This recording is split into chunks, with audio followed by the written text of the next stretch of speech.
katanungan, naging sugar mommy ka na ba? Ano ba ang kwento dito? Okay.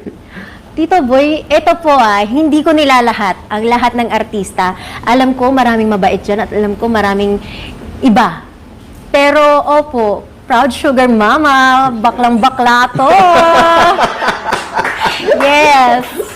Okay, paano ba? I mean, katiting lang. What is the story? Naging boyfriend mo? Nanliga? Ano ba? Hindi ko naging jowa. Yun nga masama. Pero okay naman ako kasi mapagbigay talaga ako, Tito Boy. Mapagregalo ako and Ano-ano ang mga niregalo mo? Para lang maunawaan namin yung konseptong yan. yung relo kasi hindi ko na niregalo kasi parang sobra ka naman. Kapatid ko muna unahin kong bigyan ng relo bago ikaw. Pero may bala ka.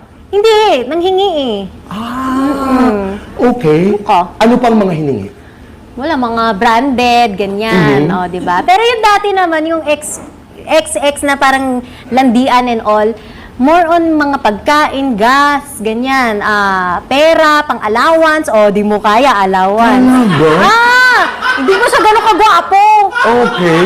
Pero nagbibigay ka. Bibigay ako, syempre. Ganun ka talaga umibig. Akala ko kasi mapuputulan siya ng kuryente. Kala ko Ayun. may mangyayari sa kanya pag di ko nabigyan ng allowance. Kaya yun. Nagbibigay ka ng allowance? Hindi naman monthly Minsan lang. Mga every 3 months. Oh babe, ubus yung pera ko. Ito. Ito yung dati. Pero yung huli, Yung huli na... mga branded na. Yung Pamahal na ng artista. pamahal. Yung isa kasi hindi artista. Okay. Ito po, artista yun, naghingi ng parang watch, tapos mga regalo. Hindi naman, parang, ang ganda ng watch na to, ano? Tapos, titingin-tingin ka pa sa akin, kala mo bibilang ka ta?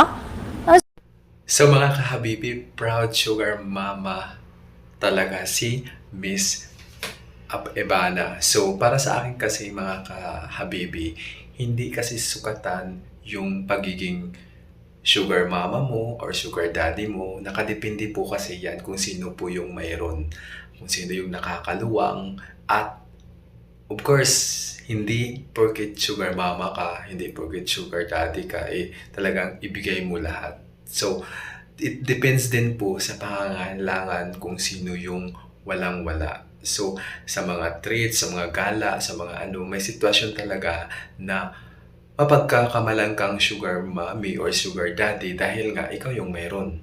Pero, at the end of the day, mayroon talaga yung mga bagay na may red flag na salungat sa iniisip mo. Kasi minsan din kasi, kahit na mayroong pera yung guy or mayroong pera yung babae, nagdidepende sila, dahil mayaman to, dahil may kaya to, dahil may pera to. Kaya